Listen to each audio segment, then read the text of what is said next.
বন্ধুরা দেখো আজকে গরম গরম সবজি তরকারি বানালাম। সবজিতে আছে ফুলকপি, পালং শাক, আলু আর গাজর দিয়ে একটা তরকারি বানিয়েছি। আর দেখো বন্ধুরা এদিকে আছে রুটি রুটি আছে, রুটি দিয়ে আজকের তরকারিটা খাওয়া হবে।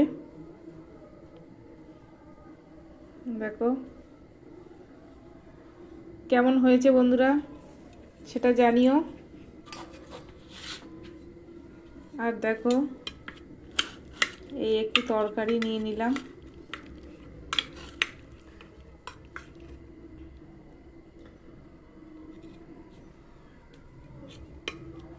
তরকারি দিয়ে খাবো বলে। কেমন হয়েছে তোমরা জানিও বন্ধুরা। তাহলে আজ এটুকুই, আবার পরে তোমাদের সঙ্গে দেখা হবে। তাহলে এখন টাটা।